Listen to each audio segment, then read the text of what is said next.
peut-être commencer. Voilà. Donc, on va lancer l'enregistrement pour que vous soyez au courant pour pouvoir avoir un replay ensuite et vous le proposer sur le site du CEPIAS. Donc, rebonjour. Donc, on vous remercie d'être à nouveau là pour ce nouveau café gourmand. Et une fois n'est pas coutume, on a voulu aborder un sujet, on va dire, un peu connexe à la prévention du risque infectieux, donc, mais quand même intimement lié, la recherche documentaire sur Internet. Alors, je vais peut-être lancer mon diaporama. Je vais repartager l'écran. Agnès, tu me diras si tout est OK. Donc, il y a Agnès Gaudichon qui va s'occuper du chat. Donc, pour toutes vos questions, éventuellement, on verra si on ouvre les micros, mais vous pouvez vous poser vos questions donc, dans le chat. On essaiera d'y répondre. Alors, pourquoi donc ce webinaire a été mis en place? Alors, donc vous, dans les équipes d'hygiène, enfin déjà, je vais faire une petite mise au point. Donc, en 1 heure, même un peu moins, puisqu'on va laisser un temps d'échange, on ne peut pas développer la recherche documentaire dans ses moindres détails et être exhaustif dans les outils proposés. Donc, et d'autre part, vous, derrière vos écrans, vous êtes donc des professionnels mais avec des fonctions qui peuvent être très différentes entre médecins, infirmières, aides-soignantes, etc. Et en plus, vous pouvez exercer, que ce soit en milieu hospitalier, en EHPAD, en femmes, en masse.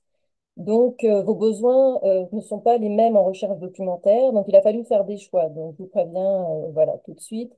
Par exemple, PubMed, la base de données qui est actuellement la plus utilisée au monde, je ne vais pas la développer énormément puisque je suppose que voilà, le public qui est là aujourd'hui n'est pas forcément très intéressé par cet outil-là, puisqu'il s'interroge principalement en anglais. Voilà, donc ça c'était pour une petite mise au point. Donc pourquoi faire une bonne recherche documentaire et en quoi ça peut vous servir?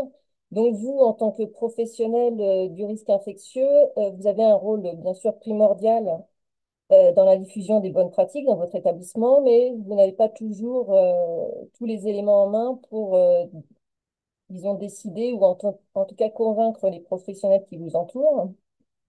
Donc, l'objectif principal, c'est de vous apporter un peu de méthodologie, donc le minimum, et surtout des outils pratiques qui vont vous permettre d'effectuer, on l'espère, une recherche efficace et pertinente.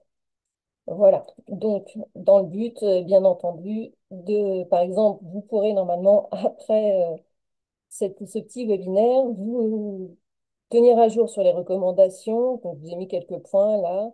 Ça peut être également des bases pour élaborer des protocoles ou des procédures et éventuellement réviser, par exemple, vos pratiques en cas d'émergence de nouveaux agents pathogènes, comme on a vu pour le Covid, où il fallait sans arrêt être au courant des nouveaux textes et recommandations. Voilà. Alors, commençons par un petit peu de méthodologie. Donc, je ne vais pas être très très longue sur la méthodologie puisque ça peut être rébarbatif. L'idée aussi, c'est d'aller sur les sites internet et de vous montrer un peu en direct live comment ça se passe, plutôt que de vous faire des captures d'écran, ce sera peut-être plus animé pour vous et plus intéressant. Donc, déjà, la première étape, pas la plus importante, mais elle est primordiale, c'est de définir précisément ce que vous recherchez. Alors pour ça, vous pouvez vous aider il y a deux méthodes qui existent. Je vais les développer légèrement, mais pas trop. Il y a pardon, il y a deux méthodes qui sont fortement utilisées dans le domaine scientifique, en tout cas. Donc, hop, je vais dans l'autre sens. Donc, ces deux méthodes, les méthodes PICO et les méthodes 3QOCP, donc c'est un petit peu, voilà, ceux qui inventent ça, c'est toujours très sympathique. Donc, vous vous inquiétez pas, ça a l'air rébarbatif comme ça, mais en fait, c'est tout à fait simple. Donc, PICO, c'est pour population, intervention, comparaison, outcome. Donc, le but est de remplir ces thématiques en fonction de votre interrogation, de ce que vous recherchez. Et de même, la méthode 3QOCP, c'est pour qui, quoi, quand, où, comment, pourquoi. Donc là, ils ont vraiment tout mis. Vous avez toutes les interruptions possibles. Donc, ça va être très simple. En fait, je vous ai donné quelques exemples, mais on va prendre un exemple beaucoup plus directement avec une question. Par exemple, vous vous demandez et vous cherchez des documents qui montrent si la formation sur l'hygiène des mains en EHPAD améliore la conformité aux pratiques d'hygiène et réduit l'incidence des infections nosocomiales. Donc, vous posez ces questions et vous recherchez des documents là-dessus. Donc, avec la méthode PICO, donc, vous remplissez, on va dire simplement, ce petit, votre questionnaire. Donc, par exemple, la population, donc là, ce sont les professionnels en EHPAD qui vont être interrogés. L'intervention, bah, c'est la formation sur l'hygiène des mains. Vous allez comparer à quoi? Avec les pratiques qui s'effectuaient avant cette formation. Et l'outcome, c'est-à-dire le résultat, vous vous attendez à une meilleure compliance, une meilleure observance et une réduction des infections associées aux soins. Donc, vous voyez, c'est une méthode très simple pour bien formuler votre question d'interrogation qui va vous simplifier la vie après pour savoir où chercher, comment chercher, etc. Donc ça, c'est pour la méthode PICO. Donc, vous voyez, c'est très simple. Et l'autre méthode avec un nom barbare qui est 3QOCP. Donc là, j'ai fait une autre question pour vous montrer. Donc vous pouvez utiliser alternativement l'une et l'autre, mais il y en a une qui est plus pour, par exemple, si vous faites une intervention, enfin pour de l'interventionnel, par exemple, ou du quantitatif. Disons que vous voulez voir si la mise en place d'un protocole ou d'une procédure a entraîné des modifications. Donc là, vous utilisez plus du PICO, par exemple. Et la 3QOCP, ça peut être également plus pour du qualitatif. Elle est utilisée également dans le domaine de la santé. PICO est utilisée uniquement dans le domaine de la santé, mais la 3QOCP dans tous les domaines scientifiques, voilà, parce qu'elle peut être adaptée à des contextes beaucoup plus larges. Donc là, une question très simple, vous vous demandez, vous cherchez des documents si le port systématique de masques chirurgical par le personnel va réduire la transmission des infections respiratoires à des patients immunodéprimés plutôt qu'un port uniquement en cas de symptômes respiratoires de ces mêmes patients. Donc, avec la méthode 3QOCP, voilà, donc le qui, quoi, quand, où, comment, pourquoi. Donc, qui, donc vous vous intéressez aux patients immunodéprimés. Quoi, donc quelle est l'intervention que vous souhaitez? C'est le port du masque chirurgical. Quand, bon, bah, c'est pendant les soins, chaque soin à ces patients immunodéprimés. Les services, bon, là, on va prendre le service d'oncologie, on va supposer. Et le comment, donc, ça va être cette comparaison entre le port systématique des masques et le port uniquement en cas de symptômes respiratoires. Et quel est l'attendu? Donc, le pourquoi, c'est la réduction de la transmission des erreurs. Donc, en fait, ces deux méthodes, je vais arrêter là sur les deux méthodes parce qu'après, c'est de la théorie, mais vous permet, vous voyez, de définir bien les termes, ce que vous recherchez, et après, ce sera plus facile quand vous allez interroger des bases de données, etc., parce que vous aurez sous les yeux tous les éléments pour faire une bonne recherche. Voilà. Alors, maintenant qu'on a fini, ah non, on n'a pas fini la méthodologie, encore un petit peu. Donc ça, c'était les méthodes. Après, il faut savoir exactement ce que vous recherchez. Donc ça, c'est ce que j'ai appelé le type de document. Si vous recherchez plus des articles, des recommandations, de la réglementation, des avis, des rapports, des thèses, etc. Donc, en fonction de ce que vous allez rechercher, bien entendu, vous n'allez pas aller sur les mêmes outils. Donc ça, on va voir ça après. Et enfin, au niveau théorie, on va finir, enfin méthodo, bien entendu, ce qui est très important, c'est la sélection des mots-clés qui vont vous permettre d'interroger après tous ces outils. Donc, je vous ai fait une petite diapo sur ces mots-clés. Donc, bien entendu, il faut déterminer les plus pertinents de ces mots-clés. Pour certains, il va être intéressant ce qu'on appelle les traduire en langage documentaire, c'est-à-dire trouver les mots-clés qui sont les plus souvent utilisés dans certaines bases de données plutôt que d'autres. Par exemple, infection nosocomiale n'est pas un mot-clé qui est fréquemment utilisé dans la base PubMed, justement. Eux, ils utilisent cross-infection, donc infection croisée plutôt. Vous voyez, donc il faut savoir comme ça qu'il y a des termes qui sont plus employés que d'autres qui sont en fait des termes liés, mais qui sont plus utilisés. Donc ça, vous avez des outils, à chaque fois que je vous ai mis des outils qu'on ne va pas voir forcément aujourd'hui, surtout sur cette page-là, on ne va pas les voir, mais c'est très important de les connaître. Donc en particulier, eTop va pouvoir vous traduire, c'est un outil du CHU de Rouen, qui va permettre de vous traduire, vous lui indiquer un mot-clé scientifique ou pas, enfin médical ou pas, surtout médical, et il va vous dire, vous, lui, le terme qu'il faut mieux employer pour interroger des bases de données, en particulier PubMed, LISA, etc., qu'on va voir après. Donc là, je vous parle de thésaurus, mais je vous en reparlerai un petit peu après, parce que c'est quand même important de connaître ce qu'est un thésaurus en recherche documentaire. Donc on verra ça après. Je vous signale aussi également que tous les outils que je vous signale, là, eTop, DeepL, etc., seront en lien dans dernière diapo. Vous aurez tous les liens pour accéder à ces outils et à ces sites, hein. Je ne les ai pas mis sur ces diapos pour ne pas surcharger, mais tout sera en fin de diaporama. Ensuite, il peut être bon de savoir, de pouvoir traduire justement vos questions de recherche, donc vos mots-clés, en anglais. Ça, c'est important puisque certaines bases de données ne fonctionnent qu'en anglais. Donc, en pratique, PubMed, justement, que je ne développerai pas trop, mais PubMed, l'interrogation ne se fait qu'en anglais. Donc, il peut être bon d'utiliser les bons termes en anglais. Donc, je vous ai mis des outils de traduction que vous devez connaître comme Google Translate, mais DeepL, par exemple, est un outil beaucoup plus efficace, je trouve, et plus cohérent que Google Translate pour traduire. Enfin, ça peut vous servir dans la vie de tous les jours, en fait, hein, plus que pour la recherche documentaire, mais voilà. Et également, les synonymes, là, c'est pareil. Si vous avez besoin de synonymes, que ce soit pour votre recherche documentaire ou pour votre vie de tous les jours, je vous conseille l'outil Crisco de l'Université de Caen, cette fois, qui est un très bon dictionnaire de synonymes, donc qui peut vous servir n'importe quand. Je vous donne des petits outils en plus, comme ça, c'est des bonus. Voilà, donc une fois que vous avez bien sélectionné vos mots-clés pour bien délimiter votre sujet, il faut savoir bien les utiliser après quand vous allez interroger les outils. Donc là, il y a quelques éléments qu'il faut que vous connaissiez.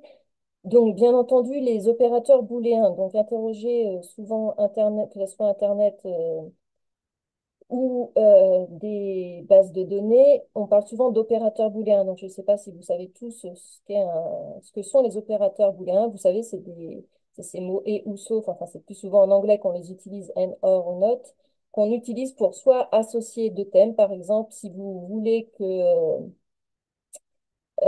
votre recherche porte sur à la fois, par exemple, l'hygiène des mains et en EHPAD. Donc, il va falloir utiliser des opérateurs booléens, donc mettre un AND ou un et entre les deux. Donc, par défaut, par exemple, Google, pour prendre un exemple comme moteur de recherche, par défaut, c'est du et qui est entre chaque mot. Donc, il utilise des opérateurs booléens, mais qui sont à moitié cachés. Quand vous rentrez des mots dans Google, il va lui mettre un N automatiquement, donc un opérateur booléen comme le AND entre les deux. Mais il y a aussi possibilité d'exclure des mots ou alors de faire un choix entre, par exemple, vous voulez soit l'hygiène des mains, soit je dis n'importe quoi, la vaccination en EHPAD. Vous allez pouvoir dire vaccination ou hygiène des mains et EHPAD. Je vous donne un exemple très simple. Voilà. Et le note, le sauf, c'est quand vous voulez exclure des termes, exclure une thématique, mais que je ne vous conseille pas forcément d'utiliser parce que ça peut vous éliminer beaucoup de documents qui éventuellement pourraient vous être utiles quand même. Et également, je vous parle des troncatures également rapidement. Donc, vous savez ce que c'est de mettre le début d'un mot et après de mettre une petite astérix. Donc ça marche pour pas mal de grosses bases de données. Donc, comme PubMed, encore une fois, ça ne marche pas pour Lisa, il me semble, et ni pour le site du Repia qu'on va bien développer tout à l'heure. Enfin, je vous montrerai tout à l'heure. Mais vous sachez que voilà, ça peut bien marcher. Il me semble que sur Google, ça marche également. Par exemple, donc endos comme ça avec la petite étoile, il cherchera à la fois endoscope, endoscope au pluriel, endoscopie, tout ce qui commence par endoscope, enfin endos quelque chose. Donc ça, c'est important de connaître un petit peu les troncatures.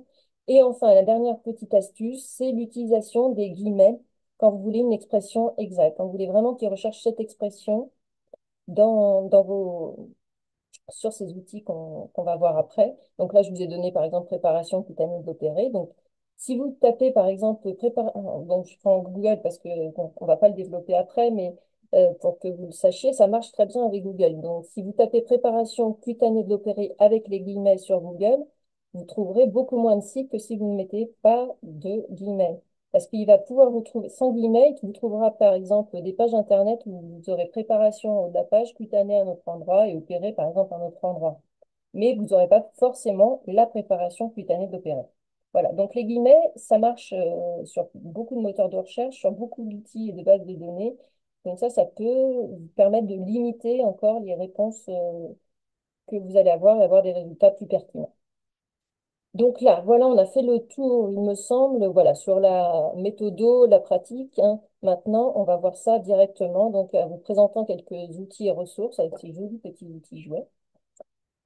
Alors, maintenant, donc, une fois que vous avez donc votre équation, enfin votre recherche, vous savez ce que vous voulez, vous avez vos mots-clés, etc.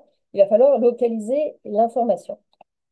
Alors, j'ai regroupé ces sources d'informations, de données en quatre grandes thématiques, on va dire. Donc, j'ai commencé, donc en dehors de Google, hein, je laisse à part Google, que je sais que tout le monde utilise et qu'on utilise chacun, hein. Donc, je vais aller plus loin que Google. Donc, en dehors de Google, il y a ce qu'on appelle les moteurs de recherche améliorés, que vous connaissez peut-être, en tout cas Google Scholar, qui est le plus connu. Donc, je vais juste vous présenter celui-là. Les autres, c'est un peu le même système qui est un peu plus complexe, enfin, qui sont un peu plus complexes que Google Scholar, mais Google Scholar, donc, hop, que je vous développe là. Donc, il est très simple d'utilisation. Il est gratuit, bien entendu. Tout ce que je vous présente aujourd'hui, c'est gratuit, hein. Tous les outils que je vais vous présenter sont gratuits. Donc, ils sont faciles. Google Scholar est très facile d'utilisation. Il couvre, donc, contrairement à Google, puisque bien entendu, vous comprenez que ça vient de Google, c'est Google qui l'a créé, ça concerne toutes les données, des documents, ce qu'ils appellent universitaires et scientifiques. Voilà, ça regroupe des documents universitaires et scientifiques.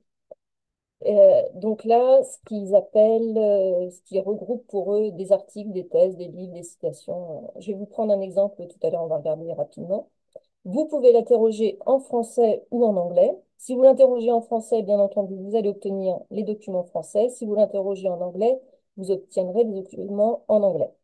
Donc, vous n'obtiendrez pas les mêmes documents que vous l'interrogez en français ou en anglais. Ça, il faut bien le comprendre également. Mais c'est intéressant pour les personnes qui ne parlent enfin, qui ne parlent pas bien l'anglais. Si vous voulez des documents en français, vous pouvez chercher avec Google Scholar. Voilà. Est-ce qu'il y a un autre point fort de Google Scholar, on va dire, c'est que apparaît sous chaque document trouvé le nombre de citations de ce document par d'autres articles, par d'autres documents. Donc, vous pouvez voir la pertinence, en tout cas le, le champ d'ouverture, de développement de ce document. Par contre, donc il a quelques limites, hein. On ne sait pas trop toujours d'où viennent les documents qui sont intégrés. Donc, il y a des documents qui viennent des plateformes d'éditeurs, qui viennent de PubMed, on ne sait pas trop, de sociétés savantes, etc. Sauf que ce n'est pas défini clairement dans leur pratique. Donc, on ne sait pas trop d'où viennent tous ces documents.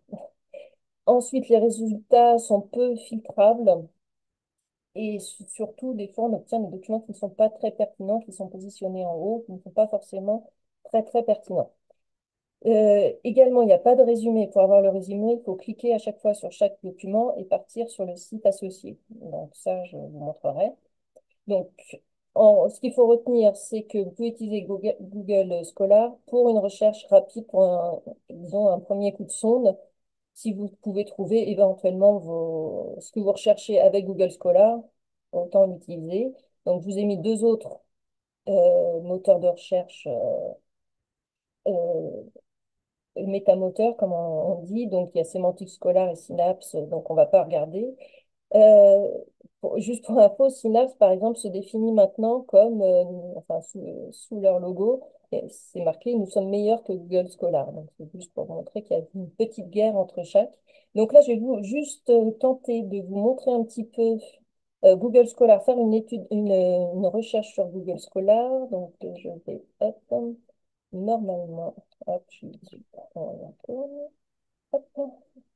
Donc, Google Scholar. Est-ce que vous voyez bien mon écran, Agnès? On voit bien mon Non, écran? ça n'a pas changé de diapo. Ah, n'a pas changé. Ça marche quand même. Hop, toujours pas. Toujours pas. Et bien, je vais départager et repartager. C'est pas grave. Hop, alors, je suis... non, hop, C'est bon, on voit voilà. Donc, ta Google recherche. Scholar. Donc, je vous ai dit, hein, toutes les adresses Internet seront à la fin du diaporama. Donc, vous voyez, ça ressemble quand même beaucoup à Google. Donc, après, vous allez voir dans les pages de résultats, ça ressemble un petit peu moins à Google quand même. Donc, on peut faire une recherche très simple en vous montrant l'utilisation, par exemple, des guillemets et des opérateurs booléens. Donc, par exemple, vous cherchez des documents sur l'hygiène des mains. Donc, je vais taper vite fait. Donc, vous mettez entre guillemets pour bien avoir l'expression hygiène des mains. Donc, en français, on va le faire en français. On va utiliser un petit euh, opérateur booléen pour vous montrer comment ça marche.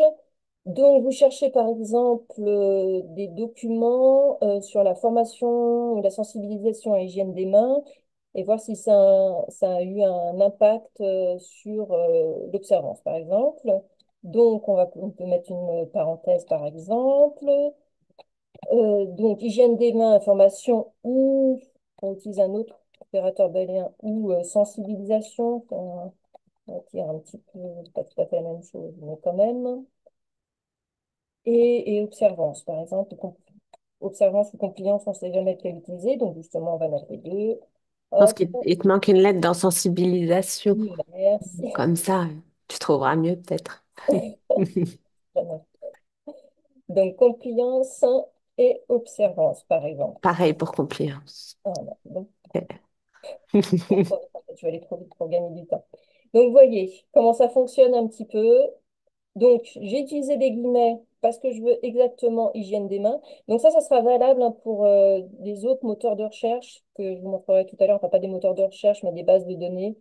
Entre autres PubMed, bien entendu, mais qu'on verra très peu. Mais voilà, ce genre d'équation de recherche, c'est ce qu'on appelle une équation de recherche, fonctionne avec beaucoup de bases de données ou d'interrogateurs, de moteurs en tout cas, qui interrogent comme ça pour des études scientifiques. Donc, vous voyez, là, je demande soit l'hygiène des... Donc, j'ai une grosse souris, c'est exprès pour que vous voyez, hein. Voilà. Donc, je veux hygiène des mains et soit formation, soit sensibilisation, d'où le OR entre les deux. Il faut mettre entre parenthèses, bien entendu. Et vous voulez également soit compliance, soit observance. Vous voyez, ça fait une équation un petit peu longue que je vous ai faite.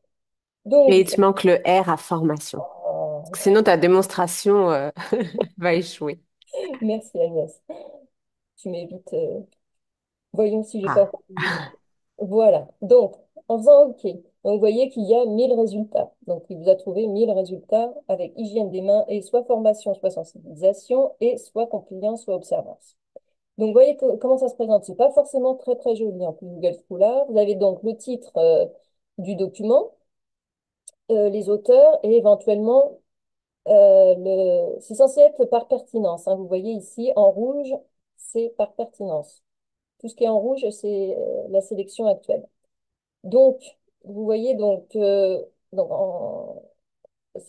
avez l'année également, donc 2013, le nom de la revue, dans ce cas, donc là c'est Maroc Medical, mais vous voyez, à chaque fois, vous avez le nom, là par exemple, médecine et maladies infectieuses, avec l'année à chaque fois. Si vous avez un morceau éventuellement de résumé, parce qu'en fait, tous les mots que vous indiquez là, il va les chercher soit dans le titre, soit dans le corps du texte, donc ce qui est très compliqué, soit éventuellement dans des mots-clés, mais c'est surtout dans le corps du texte et dans le titre, et dans les noms d'auteurs. Vous pouvez rechercher des noms d'auteurs également. Donc voilà comment se présente un résultat. Et vous avez sur la droite, hein, que vous voyez là, quand vous avez accès au texte intégral. Donc quand vous voyez que c'est marqué PDF, c'est que vous avez accès au texte intégral du document. Donc ça peut être intéressant également. Mais vous voyez là la pertinence, c'est pas toujours évident. Donc là, vous voyez, c'est beaucoup d'articles de revues, donc ce qui peut vous intéresser. Là, on ne sait pas trop ce que c'est, il faut malheureusement cliquer dessus pour savoir ce que c'est. Mais ça vous donne donc beaucoup, beaucoup de résultats.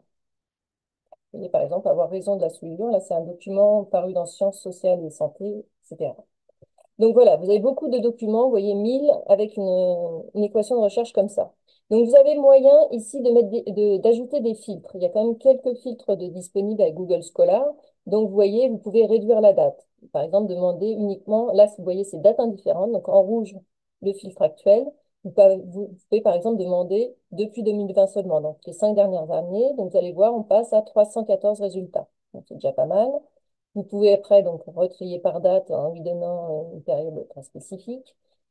Et vous pouvez demander par exemple donc les pages en français, mais là c'est comme on interroge en français, ça va être que les pages en français. Donc là, ça n'a aucun intérêt pour nous. Et par contre, vous pouvez demander que les articles scientifiques. Donc ça vous enlève des rapports éventuels, des thèses, des choses comme ça. Donc si on clique, donc, il y avait 314, est-ce que ça nous en va? Vous voyez. Donc là, c'est pas en fait très, très bien défini, puisqu'on avait vu qu'il y avait beaucoup plus d'articles tout à l'heure. Donc, vous en concluez que c'est pas très pertinent ce filtre article de revue dans Google Scholar. Donc, vous voyez, ça vous permet quand même d'avoir quelques informations. Par exemple, si vous voulez ce document hygiène des mains, évaluation d'un audit, soit vous cliquez là, soit vous cliquez sur le titre et normalement, le PDF étant disponible, vous allez pouvoir hop, récupérer une fois que on saura que je ne suis pas. Voilà. Je ne sais pas si vous allez voir si j'ouvre comme ça. Non, je pense que vous ne voyez pas le document PDF qui s'est ouvert. Non, il s'est ouvert Non. sur une autre Voilà, page. faites-moi confiance. Donc, il y a un document PDF qui s'est ouvert avec le document. Donc, voilà rapidement Google Scholar. Donc, il peut vous permettre de faire un premier, on va dire, débroussaillage si vous, euh, qui est surtout interrogeable en français, donc qui peut être intéressant pour vous. Donc, c'est ce qu'on appelle un métamoteur. Donc, ça peut vraiment être intéressant si vous n'avez pas besoin d'aller chercher très, très loin des informations. Donc, je vais peut-être départager mon écran pour pouvoir me remettre sur le diaporama. Hop, voilà, on est bien sur le Et diaporama. bon, ouais. Très bien. Donc, voilà pour les métamoteurs. Ensuite, à part ces moteurs de recherche donc améliorés, il y a vraiment le cœur du sujet, donc ce sont les bases de données scientifiques. Celles qui sont indispensables pour nous dans la recherche, dans la prévention du risque d'infection, on va dire, donc il y a principalement, donc ces trois-là, donc on va les voir en détail, hein. Donc PubMed, la base de données américaine, mais que je ne vais pas développer énormément puisque c'est en anglais. Et surtout que, enfin, on va voir après, il y a donc l'ISA aussi pour littérature scientifique dans la santé, et surtout le REPIA, la base documentaire du REPIA, qui peut vous permettre de récupérer beaucoup, beaucoup de documents de ces dernières années. Les plateformes éditeurs, je vous en parle après, et les catalogues également. Donc, on va voir donc ces trois bases de données qui sont très importantes pour faire une recherche documentaire dans notre domaine. Donc, PubMed, donc, même si je ne vais pas le développer, il faut que vous sachiez ce qu'est PubMed, à quoi il sert et quels sont ses avantages, même s'il faudrait bien 2 heures pour parler de PubMed, tellement il est riche et tellement il y a de fonctions dedans. Donc, c'est vraiment la base incontournable. Vous voyez, il y a 37 millions d'articles qui sont référencés dans PubMed, donc tous au niveau de la santé, mais que ça aussi bien la médecine, sciences de la vie, biochimie, santé publique, économie de la santé, vraiment, ce sont dans des domaines très, très variés qui touchent la santé. Et en plus, vous pouvez remonter dans des articles, si vraiment vous voulez des articles de Princeps, ça remonte jusqu'aux années 1800. Donc, vous voyez, vous pouvez trouver des articles même très, très anciens, en tout cas des références très, très anciennes. Voilà, donc ce que je vous disais, l'interrogation se fait uniquement en anglais, ce qui, ce qui peut être un petit peu bloquant, mais sachant que ce que je vous ai mis dans une des premières diapos, vous pouvez utiliser par exemple eTop que je vous ai marqué sur la première diapo, là avec les sélections des mots-clés. En indiquant des mots en français, il va vous trouver le mot-clé anglais de PubMed spécifiquement. Donc ça peut être très intéressant quand même. eTop, je vous conseille, ça vous trouve les mots-clés de PubMed directement.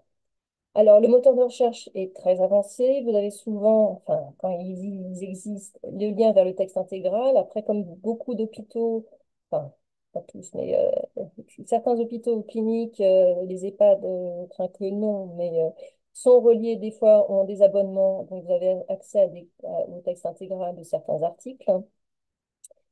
PubMed vous permet également de créer des bibliothèques, également donc de faire une veille très, très poussée. Donc, c'est vraiment un élément, quand vous travaillez, disons, sur un sujet pendant plusieurs mois, grâce à PubMed, vous pouvez, disons, avoir une veille qui arrive directement dans vos mails avec votre équation de recherche que vous aurez écrite, comme je vous ai montré tout à l'heure. Vous pouvez avoir régulièrement, toutes les semaines, par exemple, tous les articles qui ont été ajoutés sur votre thématique et sur votre obtenu avec votre équation de recherche. Donc, vous pouvez recevoir ces articles, en tout cas ces références, chaque semaine sur votre email. Donc, ça, c'est également un point très positif de PubMed. Et surtout, donc, PubMed s'interroge, peut s'interroger, mais vous n'êtes pas obligé, avec des termes qu'on appelle standardisés, donc issus d'un thésaurus, le fameux thésaurus Mesh, je ne sais pas si vous en avez déjà entendu parler, qui va vous permettre d'avoir une recherche beaucoup plus pertinente. Donc, j'ai dû vous faire une diapo, il me semble, juste après, sur un thésaurus pour que vous sachiez comment on fait de la recherche documentaire, là, ce qu'est un thésaurus, il me semble, voilà. Donc, un thésaurus, pardon, c'est un ensemble de termes qui ressemble un peu à un arbre, en fait. Vous avez des termes qui vont être contrôlés, donc ce qu'on appelle des termes descripteurs, qui sont prédéfinis. Ils vont être hiérarchisés, donc je vais vous donner un exemple après, qui va du général au plus spécifique. Et à chaque fois, normalement, un thésaurus très bien fait comme celui de PubMed, vous avez des associations, des synonymies. Si vous tapez un mot, PubMed va vous comprendre parce que dans son thésaurus, il aura le synonyme que vous lui avez indiqué. Donc, c'est très important parce que ça vous permet d'avoir une recherche beaucoup plus pertinente si vous utilisez les termes du thésaurus Mesh de PubMed. Donc, pour un concept, comme je vous ai mis, il existe un seul mot écrit sous une seule forme. Donc, je vous ai juste donné un extrait parce que le thésaurus Mesh donc, de PubMed contient 30 000 termes environ. Donc, vous voyez, c'est énorme. Donc, ils dépendent tous un peu les uns des autres. Et je vais dû vous mettre juste une petite image comme ça.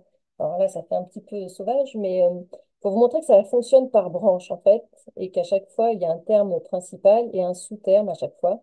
Donc, par exemple, là, vous voyez, pour vous montrer un exemple, c'est en anglais, hein, je suis désolée, mais on n'a pas tellement le choix. Donc, là, par exemple, les infections à bactéries gram-positifs, donc ça, c'est le terme générique, on va dire, descripteur.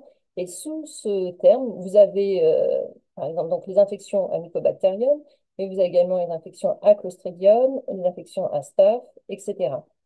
Et sous, par exemple, si vous cliquez sur le petit plus de Mycobacterium infection, vous aurez encore sous ce terme Mycobacterium non tuberculose ou alors tuberculose.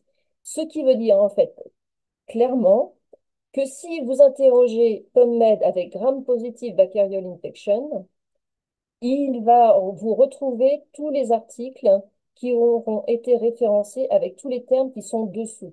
Parce que chaque article qui rentre dans PubMed est référencé par une personne humaine, hein, et pas par un robot, avec une vingtaine de descripteurs comme ça. Donc, par exemple, si un article est référencé avec le terme Mycobacterium infection, vous, si vous rentrez ce terme-là, eh bien, vous allez avoir tous les articles concernant Mycobacterium infection. Par contre, l'inverse, bien entendu, n'est pas vrai. Si vous interrogez avec Mycobacterium infection, vous n'aurez pas, par exemple, toutes les infections à Clostridium. Donc, vous voyez, ça marche par branche et ça vous permet d'avoir, disons, une recherche vraiment très pertinente et très poussée. De même, si vous interrogez avec tuberculosis, vous n'aurez pas Clostridium, bien entendu, mais par exemple, si vous interrogez sur botulisme, vous aurez... non, si vous interrogez avec Clostridium, vous aurez à la fois de botulisme, tétanos, gangrène, etc. Donc j'espère que je suis assez claire, mais comprendre un thésaurus, ça vous permet d'avoir vraiment d'éclaircir vraiment votre recherche et surtout de ne pas vous retrouver avec des milliers et des milliers d'articles, puisque, comme je vous ai dit, il y a beaucoup, beaucoup d'articles dans PubMed, par exemple, et ça vous permet vraiment de réduire, de restreindre vos résultats. Donc ça, c'était sur les thésaurus. C'est important de connaître. Donc, on va peut-être faire un petit exemple rapide de PubMed, même si c'est en anglais. Donc, je vais départager. On va même pas tester le... Hop, je départage et je me remets sur hop, PubMed. Hop, j'arrive, je repartage. Hop, voilà. Donc, vous devez avoir PubMed là. Impeccable. Voilà. Donc, je ne vais pas aller dans la recherche avancée, malheureusement, comme on n'a pas le temps, mais juste vous présenter à quoi ressemble PubMed. Donc, faire une recherche de base, je vais vraiment le faire juste pour vous montrer les résultats, en fait, comment, ce qu'on obtient comme résultat. Mais je ne sais pas trop quoi. On va repartir sur l'hygiène des mains. Voilà. Alors, soit on met du N, soit on met pas de N dans... Ouais, bon, écoutez, on va le faire simple comme ça. Voilà, juste hygiène des mains. Donc, vous voyez une page de résultats de PubMed. Donc, bien entendu, c'est en anglais, hein. Mais vous pouvez obtenir dans PubMed des articles qui sont français, puisque PubMed référence donc des revues du monde entier. Et il y a quand même plusieurs dizaines de revues françaises qui sont indexées dans PubMed. Donc c'est quand même, faut savoir ça, que vous pouvez obtenir des revues françaises dans PubMed. Donc juste la page de présentation rapide. Donc vous voyez, là avec hygiène des mains, j'ai obtenu 16 127 articles. Donc c'est que des articles hein, dans PubMed, pour être clair, c'est que des articles. Donc, j'ai obtenu 16 127 résultats, ce qui est énorme, comme vous pouvez l'imaginer. Donc là, c'est pour ça que je vous dis, une équation de recherche, il faut la pousser un petit peu, il faut ne pas hésiter à mettre des N, des OR, etc., ou rajouter des mots-clés, en tout cas, pour réduire, parce que vous n'allez pas regarder les 16 000 résultats pour voir celui qui vous intéresse. Donc, comme tout à l'heure, Google Scholar, mais en beaucoup plus mieux présenté, vous avez le titre de l'article, les auteurs et la revue et avec sa référence. Vous voyez là en vert, donc là, du Lancet Infectious Disease, par exemple. Vous avez le début du résumé. Sur cette page d'accueil, ce que je peux vous montrer également, c'est les filtres qui sont sur la gauche. Donc, vous pouvez réduire, vous voyez là, oh, il est déjà 39. Les filtres, vous pouvez réduire la période, par exemple sur les 5 dernières années. Vous avez juste à cliquer, vous voyez, j'ai plus que 5000 résultats, etc. Vous pouvez demander ceux qui sont avec un résumé ou pas. Donc, vous avez pas mal de filtres. Donc, je vois que l'heure avance, donc on ne va pas développer. Vous pouvez également cliquer sur la référence pour avoir le résumé complet. Voilà. Et après, vous avez des liens vers la revue à chaque fois sur la droite, comme ça. Vous pouvez cliquer et voir si vous avez accès ou non à cette revue. Et dernière petite chose, si vous voulez des articles en français, là, soit vous utilisez, vous pouvez demander d'avoir des articles qu'en français, hein. Euh, vous pouvez, voilà. En fait, vous utilisez un petit opérateur booléen qui est ent, vous tapez French et vous lui indiquez que, donc là, hop, là, je vous ferai le raccourci, mais en gros, vous lui disiez que la langue doit être en français, donc pour obtenir que des articles français. Donc LA, c'est l'abréviation pour la langue, et vous lui disiez que vous voulez donc le français et hygiène des mains. Donc là, vous cherchez, non, non, ça va réduire énormément. Vous voyez, vous n'avez plus que 16 résultats. Et vous voyez, là, c'est du journal français d'ophtalmologie, là, de virologie, revue de médecine interne. Les titres sont en anglais systématiquement, mais vous voyez qu'ils sont entre crochets. À partir du moment où un titre est entre crochets, ça veut dire que l'article n'est pas en anglais. Donc là, typiquement, il est en français, ce qui est indiqué ici. Voilà, là, je vous ai fait très rapidement PubMed. Je ne peux pas détailler plus parce qu'il est déjà 39. Mais PubMed est quand même assez indispensable quand on recherche des documents en médecine, en tout cas. Donc, je reviens rapidement. Je vais redépartager et repartager. Hop, je repartage sur mon écran. On ne va pas pouvoir... Hop. Voilà. Alors, Lisa, rapidement, vous voyez bien mon C'est tout écran? bon. Parfait. Donc, Lisa, c'est la plus intéressant pour vous si vous recherchez des documents en français, puisque ça a pour objectif euh, de regrouper tout ce qui est littérature donc scientifique en santé, d'où son nom, mais francophone, donc français, belge, suisse, canadien, etc. Donc actuellement, il y a environ 1,4 million d'articles en français dans tous les domaines médicaux, paramédicaux, en accès libre ou non, suivant vos abonnements. Ce qui est intéressant, c'est que l'ISA va vous mettre en avant dans le trait des résultats ce qui est revue de la littérature et recommandations, ce que vous pouvez rechercher éventuellement plus que des articles, que des articles qui ne sont pas des revues de la littérature. Et vous voyez, Lisa utilise les mots-clés du MESH, ils m'ont traduit en français, mais voilà, donc il peut être donc les mots-clés du MESH, le thésaurus dont je viens de vous parler. Donc Lisa utilise ces mots-clés pour référencer tous les 1,4 million d'articles. Donc c'est important de connaître ces mots-clés du MESH. Donc, le seul inconvénient actuel de l'ISA, quand même, et qui réduit quand même la portée pour nous en hygiène, c'est que malheureusement, actuellement, il y a les grosses revues phares en hygiène, donc principalement Hygiène-S et on va dire risque et qualité en santé, pour citer que celles-là, ne sont pas présentes actuellement dans l'ISA, même s'il est prévu qu'ils l'intègrent, mais malheureusement, actuellement, elles n'y sont pas. Donc, pour les trouver, vous ne les trouverez pas là-dedans, malheureusement. Donc, je ne suis pas sûre qu'on ait le temps d'aller voir Alissa, mais ça s'interroge de la même façon de toute façon. Vous avez également quelques filtres. Donc, à partir du moment où vous avez compris un peu comment fonctionne une base de données, après les autres, assez simple. Il y a également des filtres. Donc, voilà. Je préférerais aller plutôt que sur Lissa, vous montrer après, aller sur le Repia, ce qui sera plus encore intéressant pour vous. Donc, le Repia, avec sa base documentaire, je vous parlais que de la base documentaire du Repia. Donc, ça nous intéresse fortement parce que, comme vous le savez, le REPIA est spécialisé dans le domaine du risque infectieux. Donc, sa base documentaire ne contient que des documents sur le risque infectieux. Donc, vraiment, ça nous intéresse à 100%. Donc, tous les documents, vous pouvez retrouver dans cette base documentaire des recommandations, textes réglementaires, affiches, vidéos, fiches pratiques, etc. Mais ce que je vous ai marqué, le gros inconvénient, il n'y a pas d'article dans cette base documentaire. Donc, pour les articles, il faut aller chercher ailleurs. Vous avez donc, ça on va aller voir tout de suite, plusieurs possibilités de recherche par thématique, par secteur, etc. On va aller voir ça. Et ce qui est également très très intéressant, c'est que tous les documents référencés, donc ces milliers de références, sont en texte intégral. Donc vous n'avez qu'à cliquer pour avoir le PDF, pour avoir la vidéo, pour avoir, etc.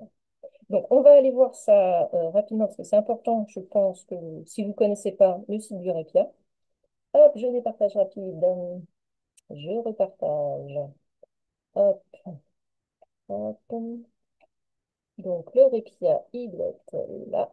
Voilà. C'est bon. Voilà, le répia. Donc, vous voyez ici, vous avez la base documentaire. Hop, vous cliquez dessus et vous tombez sur cette base documentaire. Donc, c'est très simple. Vous avez un simple champ de saisie ici. Et là, vous avez vos filtres éventuels. Donc, par défaut, vous voyez, c'est ce filtre par secteur. Vous pouvez choisir EMS. Vous n'êtes pas obligé de remplir, hein, bien entendu, ça c'est un choix. EMS, établissement de santé, HAD, USAG, ville. Vous avez par thématique. Donc là, c'est très intéressant également. Vous recherchez des documents sur les déchets, par exemple, uniquement. Donc, vous pouvez clasher déchets. Euh, Par catégorie également, si vous cherchez que des audits, par exemple, que des fiches techniques, que des formations. Et également par année, si vous voulez réduire sur les dernières années. Donc, je ne vais pas cocher là pour l'instant. Voilà, donc pour l'instant, vous voyez là, filtre activé, j'ai choisi que déchets. Je peux également choisir déchets, établissement de santé. Oh, ouais, il n'y a pas trop d'intérêt, mais voilà. Et donc, automatiquement, les résultats se mettent à jour. Vous n'avez pas à cliquer sur rechercher, puisque là, vous avez choisi uniquement comme ça. Après, vous pouvez rajouter, bien entendu, des mots, mais on va voir ça après. Donc là, juste en utilisant ces filtres, même sans indiquer de mots, vous voyez, filtré par secteur EMS, établissement et déchets. Donc, vous avez déjà un certain nombre de résultats. Par contre, le petit inconvénient, c'est que vous n'avez pas le nombre de résultats obtenus. Ça, il va falloir aller dans les pages suivantes, etc. Vous ne savez pas le nombre de résultats obtenus. Donc, cette page de résultats, vous voyez, il y a le nom du document référencé et en dessous le type de document, l'organisme, les auteurs en tout cas, du document, l'année. Et après, pour le consulter, vous cliquez sur consulter. Ici, vous allez avoir le PDF. Je ne vais pas cliquer parce que le PDF va pas apparaître à l'écran pour vous, donc il n'y a aucun intérêt. Mais vous voyez, là, en cherchant dans ces déchets, vous avez obtenu à la fois, donc là, une note relative, un avis. Là, ce sont des recommandations. Vous voyez, sous, là, vous avez la catégorie recommandations. Là, vous avez bonne pratique, ce sont les évaluations. Là, vous avez une plaquette, vous voyez, etc. Donc, il y a beaucoup de documents comme ça. Là, c'est encore des recommandations, etc. Et elles sont toutes, vraiment toutes en lien intégral, donc en texte intégral. Vous pouvez les obtenir. Voilà. Et vous pouvez en plus taper un mot-clé. Par exemple, vous cherchez spécifiquement, donc je peux enlever EMS, EHPAD. Allez, je vais enlever tous les. On va peut-être lécher déchets, mais on va rajouter bloc opératoire, par exemple, parce que je tiens à dire quelque chose. Je n'ai pas essayé avant, hein. Donc là, actuellement, j'ai déchets, je rajoute bloc opératoire. Donc normalement, il devrait. Il y a quelque chose. Il n'y en a qu'un. Voilà, me trouver avis relatif au traitement à réaliser dans un déchet en provenance du bloc. Vous voyez, de la SF2H, ce sont des recommandations. Vous cliquez sur consulter et vous obtenez le document. Donc voilà pour la base documentaire du REPIA, qui est vraiment très intéressante parce que vous allez pouvoir trouver donc tout ce qui n'est pas article, hein, je le répète, mais tout ce qui est recommandations, avis, textes, les textes réglementaires et aussi y sont. Donc c'est vraiment très important et en interrogeant par mots-clés. Je m'attarde pas parce que l'heure tourne et parce que je voulais encore vous présenter pas mal de choses. Il n'y a pas trop de questions, Agnès?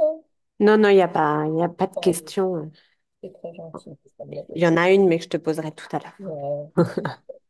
Donc voilà pour le Répia. Je vais pas. Donc, je vous avais fait une petite capture d'écran au cas où. Les bases de données. Donc, on y revient. Donc, je ne vais pas vous détailler les plateformes éditeurs et les catalogues. Les plateformes éditeurs, il faut savoir que c'est encore deux autres bases de données. Cairn-Info, si votre demande est plus liée à des sciences humaines et sociales. Donc, eux, ils ont beaucoup, beaucoup d'articles là-dessus. Sciences Direct, c'est une plateforme éditeur, donc toutes les revues de Sciences Direct, vous aurez également, il y a quand même encore beaucoup d'articles. Donc, c'est encore un autre moteur de recherche, en quelque sorte, enfin, une base de données qui peut vous apporter des informations si vous ne trouvez pas ailleurs. Là, je passe vite. Et là, juste pour vous signaler, si vous cherchez des mémoires universitaires, il y a le site d'UMA. Si vous cherchez des thèses, le site thèse.fr qui répertorie toutes les thèses depuis 85. Et enfin, malheureusement, j'ai pas le temps pour le DocSysMath, mais DocSysMath, vous pouvez également trouver beaucoup d'outils, des rapports, des recommandations. C'est pareil sur tout le monde francophone. Donc là, il peut y avoir des choses très intéressantes de nos amis canadiens, par exemple, des recommandations, etc. Vous trouvez ça sur Sysmev, qui est très bien fait pour ça également. Donc tout ça, c'est en français. Je vous passe tout ça. Alors là, oui, parce qu'il faut quand même que je vous parle du CEPIAS, parce que sinon, hein, on est là pour ça. Donc après, bien entendu, suivant ce que vous recherchez, vous pouvez aller sur des sites institutionnels. Par exemple, si vous cherchez des recos de la SF de Sage, bien entendu, vous les trouverez dans le REPIA, dans la base documentaire du REPIA, sans aucun doute. Mais vous pouvez également aller sur le site de la SF de Sage, où vous trouverez également toutes leurs recommandations. Donc, ce que je voulais vous parler du CEPIAS, bien entendu, parce qu'il y a quand même trois pages du CEPIAS qui peuvent... Ah, j'ai perdu mon logo. Qui peuvent vous intéresser sur la page du CEPIAS pour retrouver des documents. Donc, je vais rapidement aller sur le site du CEPIAS, comme d'habitude, parce que en fait, cette page n'est pas très lisible toujours par tout le monde. Donc, si je vais sur le site du CEPIAS, vous voyez ici, pourtant qu'on a maintenant, qu'on a mis en beaucoup plus gros, qui avant s'appelait Actualité, vous avez une page qui s'appelle Nouveaux documents, qui ne contient pas en fait maintenant que les nouveaux documents, mais qui est mis à jour, pas tous les jours, mais presque. Donc vous voyez sur cette page-là, vous allez trouver donc tous les nouveaux documents, mais pas que du CEPIAS. Vous voyez, le Santé publique France, le REPIA, au Conseil, etc. Donc tous les documents qu'on estime utiles pour vous dans votre établissement, que ce soit des recommandations, des fiches pratiques, des diaporamas, vous voyez, il y a même une checklist, etc. Tous les documents des missions nationales, par exemple, vont y être. Donc vous voyez, c'est par ordre décroissant. Donc là, vous allez pouvoir trouver beaucoup de choses parce que vous allez remonter jusqu'à plusieurs années même. Donc on laisse tout sur cette page et en cliquant, vous obtenez à chaque fois le document également en texte intégral. Donc vous allez me dire, mais comment les rechercher sur cette page? Ben, vous connaissez probablement l'astuce du contrôle F, hein, que je ne suis pas sûre qu'il va fonctionner ici. Contrôle F, vous savez, vous pouvez rechercher dans n'importe quelle page Internet avec contrôle F un mot-clé. Donc par exemple, là, vous cherchez des documents sur les punaises, par exemple, hein. Donc, je ne sais pas si on voit que je recherche tout en bas à droite, à gauche. Je ne sais pas si vous voyez là. Il y a un contrôle. J'ai fait contrôle F et j'ai tapé punaise. Et donc, il me dit que dans cette page, hop, j'ai 8 documents. Je ne sais pas si vous voyez ici, en bas, tout en bas. C'est indiqué qu'il y a 8 documents sur les punaises sur cette page. Donc, il suffit de passer d'un à l'autre. Donc là, vous voyez l'ARS Île-de-France qui a créé un document, une plaquette, vous pouvez récupérer, etc. Avec ce contrôle F, en fait, vous pouvez interroger par mots-clés. Donc, tout le monde ne connaît pas contrôle F, mais c'est un outil indispensable j'estime, quand on recherche des documents sur une page Internet. Vous arrivez directement aux mots-clés qui vous intéressent. Donc voilà, ça c'est la page actu. Hop, je remonte. Du CEPIAS qui peut fortement vous intéresser pour retrouver des documents, mais il y a également deux autres pages qui peuvent vous intéresser si vous êtes en EMS par exemple. Donc, on a regroupé pour les EMS tous les outils qui peuvent vous être utiles. Donc, si vous allez dans Documentation, ici, enfin, c'est ce gros onglet qui contient beaucoup de choses, et vous voyez sur la gauche, là, il y a des rubriques spécifiques aux EMS, et vous avez Outils pour les EMS, ici. Et vous voyez en accès rapide, là, donc il y a beaucoup d'informations pour les EMS, mais il y a entre autres co, avis, outils et co. Donc là, qu'on essaye de mettre à jour aussi quand on y pense. Et vous voyez, vous pouvez choisir par thème, en fait. Voilà, sur les excréta légales et tout ça. Ça va vous donner le document à côté qui peut vous intéresser. Donc, spécifique pour les EMS, pour pas qu'ils soient noyés au milieu des autres documents. On a décidé de faire une page spécifique. Voilà pour... donc, je vais pas développer encore. Sinon, il y a également, donc, si vous voulez uniquement des guides du CEPIAS, des documents du CEPIAS, là, dans cette page également, vous avez ici guide, euh, voilà, où on a regroupé par thématique les différents documents du CEPIAS depuis plusieurs années. Donc, je ne vais pas aller plus loin, mais ils sont également, tous ces documents, en accès libre. Je reviens rapidement, parce que là, il est déjà 54. Pendant le transfert, Karine, on te demande si cette présentation est la même sur tous les sites des CEPIAS. Ah non, pas du tout. C'est une présentation, c'est-à-dire de notre site. Bah, en fait, oui, chaque site, chaque CEPIAS a sa Ah non, chaque secteur présentation. a son site et a ses rubriques pour la recherche. Le contrôle F Ouais, marche le sur tout contrôle F site fonctionne sur internet, n'importe mais, le contrôle F fonctionne sur n'importe quel site internet. mais chaque CEPIAS a son site internet. Voilà, différent avec des logos différents. Alors, je reviens rapidement. Donc, hop, ça je passe. Hop. Et voilà, donc en fait, j'arrive un peu à la fin. Donc, je ne vais pas vous parler des IA, donc des intelligences artificielles conversationnelles, ChatGPT, etc., etc. Je vous en ai mis que trois Claude Perplexity. Mais il faut savoir que c'est quand même très, très intéressant, même pour la recherche documentaire. Entre autres, ChatGPT a fait même une version scolaire ChatGPT qui est vraiment très efficace pour vous lui poser une question de recherche. Il va vous trouver des articles. Donc, et c'est bien entendu gratuit. Il faut s'inscrire, mais c'est gratuit. Donc, je ne vais pas vous en parler parce que justement, Mathis et le GPRI, donc les jeunes professionnels en prévention de risques infectieux, donc sous-groupe de la SF2H, a prévu un petit webinaire sur les IA. Donc, on vous conseille, si ça vous intéresse, de vous y connecter, de vous inscrire, surtout c'est sur inscription, il me semble, je ne sais plus, le 11 décembre. Voilà. Donc, je ne développerai pas les IA parce que, mais sachez que pour la recherche documentaire, vraiment, on ne va pas y échapper en tout cas. Voilà. Ensuite, je crois que j'arrive presque au bout. Ah oui, je voulais les indicateurs, mais je crois qu'on n'a plus trop le temps, malheureusement. Donc, si vous cherchez des indicateurs nationaux, régionaux, etc., vous connaissez probablement le site Géode, donc qui contient beaucoup, beaucoup de données épidémiaux géolocalisées. Et nos indicateurs, notre tableau de bord, donc je vous ai mis le lien. C'est dommage qu'on n'a pas le temps parce que c'est trop joli du CEPIAS qui vous indique, qui vous donne beaucoup d'indicateurs sur l'hygiène des mains, sur l'antibiorésistance, sur les taux de prévalence donc dans la région. Donc, pour vous comparer éventuellement, ça peut être très intéressant. Voilà, donc ça, je vous les cite, comme ça, vous pouvez aller voir sans souci. On arrive au bout. Voilà, donc, comme vous avez la tête un peu, voilà, ce que j'ai appelé le récap, je cherche quoi où, parce que vous êtes un peu perdu.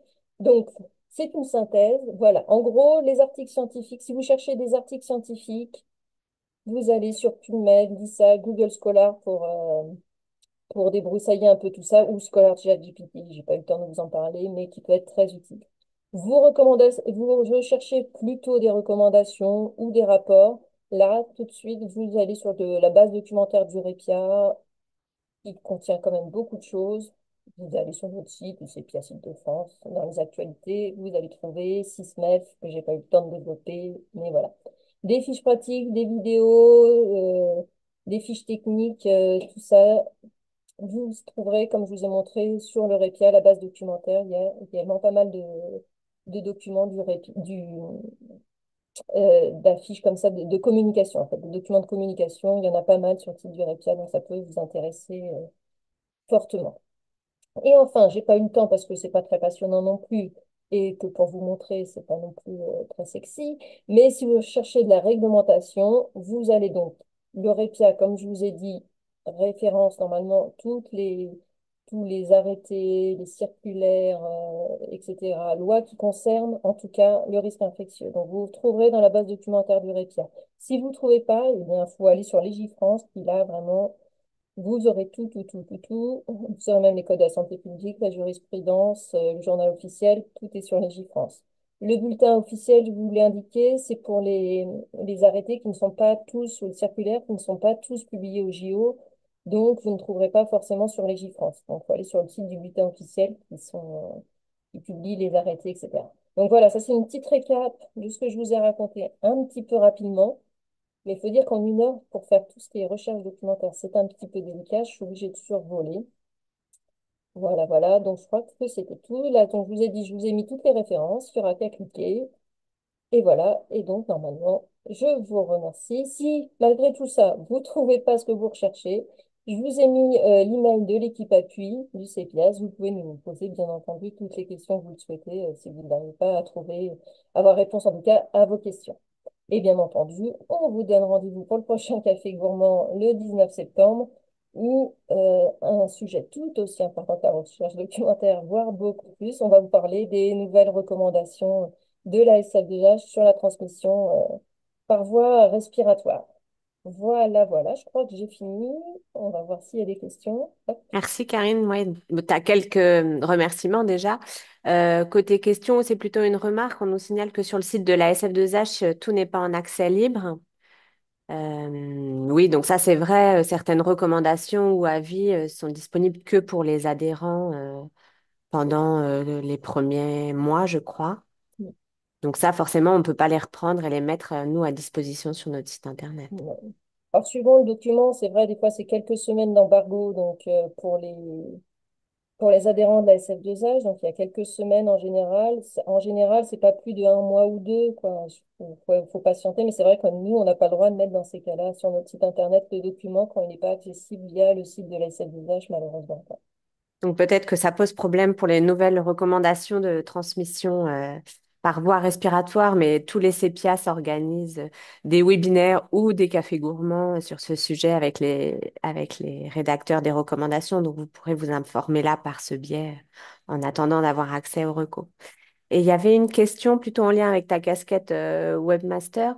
On nous demande si, est-ce que tu sais s'il est possible de télécharger des vidéos YouTube? Parce que je pense que maintenant, il y a plus en plus de monde Oui, qui fait il y a ce type de possibilité, vidéos.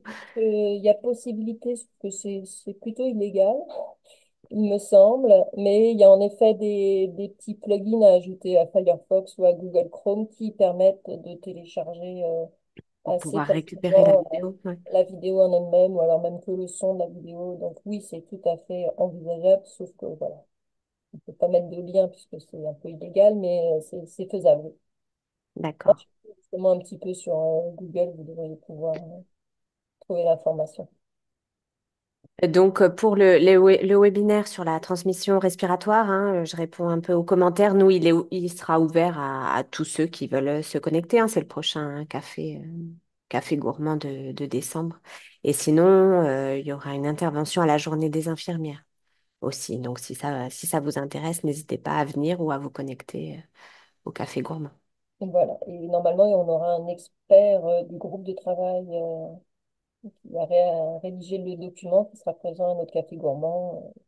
Qui sera également présent normalement, un autre expert ou même à notre journée des infirmières du 12 décembre. Donc, voilà. J'ai l'impression qu'il n'y a plus de questions pour l'instant sur le chat. Donc, j'espère que ça va vous aider, que j'ai dû survoler malheureusement pas mal de choses, mais vraiment 1 heure, c'est très court pour vous montrer tous les outils, pour vous faire de la méthodo et tout ça. Donc, j'espère quand même que ça vous a été un petit peu utile. Et sinon, n'hésitez pas à écrire ou à moi-même ou sur l'équipe appui si vous avez des questions plus précises. Sinon, dites-nous sur le chat hein, si vous voulez qu'on développe plus peut-être la recherche PubMed, qu'on fasse un nouveau café gourmand l'année prochaine spécifique sur la recherche PubMed ou autre chose. Karine sera ravie. Et allez voir Euh, notre page indicateur également, qui est très, très bonne. bon, je pense qu'il n'y a plus de questions, donc on va s'arrêter là. Voilà, on va arrêter Merci à l'enregistrement. tous pour votre présence et votre participation. Voilà, on vous remercie bien et donc rendez-vous soit au Café Gourmand, soit à la journée infirmière, soit, enfin, à notre prochain rendez-vous. Merci à tous.